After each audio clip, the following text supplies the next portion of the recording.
the first time I get any product at all from a new supplier, doesn't matter where they are, you always want to make sure that you get a sample sent to you so you can check what the quality of that sample is like.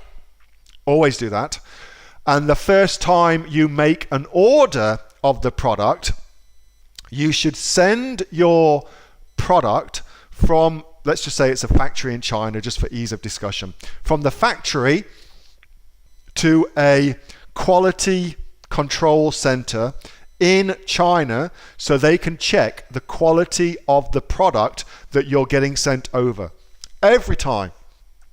For the first time I use a new factory, I always get the stuff checked before it leaves China, because it's very hard to send stuff back. Believe me, very hard to send stuff back.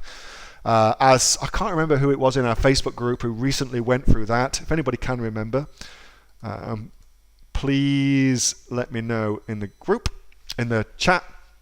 But somebody just went through that. $800 worth of stock. They got the sample sent to them, and they didn't get the products checked before they got sent out. So they just got them sent straight from the factory in China directly to them. Turns out the sample was much higher quality than the products that they got delivered. So now they're left with all of this product that if they list it on Amazon, it's likely that they'll get poor reviews for. That's not a good space to be in. That's why for the first order, you should always make sure it goes to a checker to check the quality of the product first. Here's another couple of points on that I have new distinctions to add to that.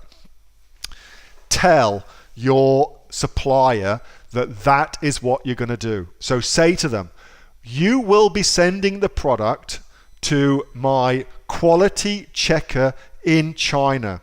They will then send the product to FBA here in Australia, for instance, but I will be getting your stuff checked first. You should definitely do that.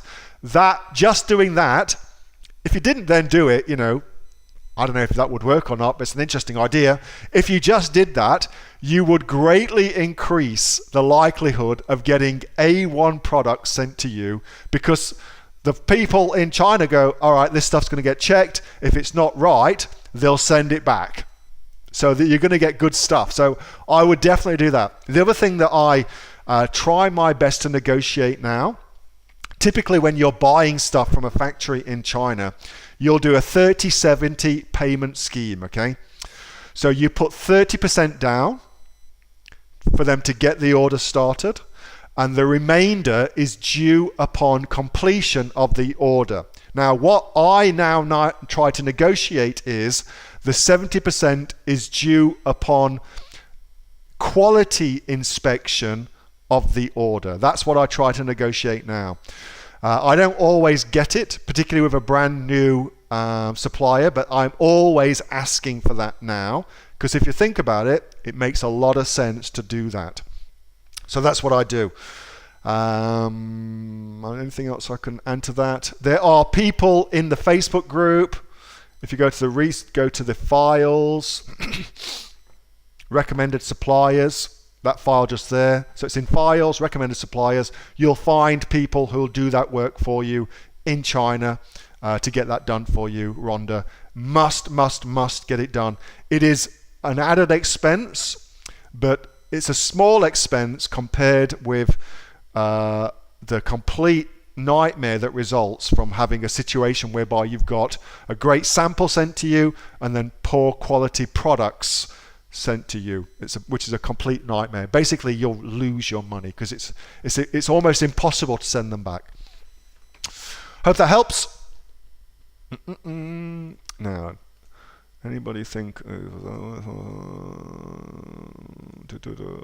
or use trade insurance for safety? Yeah, that would work too. But not always, because once that's actually been sent to you, then the company gets paid out. And the thing is with trade insurance, so trade insurance is something you can set up through Alibaba. And basically what they say is, if the products are not up to standard, then that's like an insurance. But what happens is, with trade insurance, just to give you a little nuance to this that you may not have thought about, what happens is, like all insurances, once the product is in your hands, it becomes he said, she said. The product is not as good as the sample that I was sent, says you. The factory says the product is exactly the same as the sample the customer was sent. Who's right, who's wrong? Well, it's just he said, she said. It's a horrible place to find yourself in to prove something like that. Much easier just to kind of get it checked out beforehand, I think. All right, good questions though. Keep them coming. Hey, thanks so much for watching that video, and I hope that you got some massive value from it. Before you go, do you live in Australia? If you do, this is for you. Would you like to learn how to sell things on Amazon here in Australia? Would you like to know what sells really, really well and what sells for the maximum amount of profit? Would you like to know where you can source those products from, whether that be in China or here in Australia, and how to source them so you pay bottom dollar and get maximum value for what you're doing? If you do, please subscribe to my channel and like this video, and you'll learn that and much more. It's the exact same information that people like Jeff from New South Wales I've used to make $45,000 a month on Amazon, that Sue, who's from the sunny coast, has used to purchase herself a brand spankly BMW every single year as a result of her e-commerce business, and the lovely Kate from Bowral in New South Wales has used to make $32,000 a year on a month, not a year, a month on Amazon, and indeed Anthony, who makes $15,000 a month on Amazon, selling, as he puts it, odds and sods. If you'd like to learn the exact same information that they use to maximize their profits for their Amazon businesses, subscribe to this video, like my channel, post below if you want me to teach you something. Okay, I'm out of here. Speak to you soon. Bye. Subscribe. Do it now.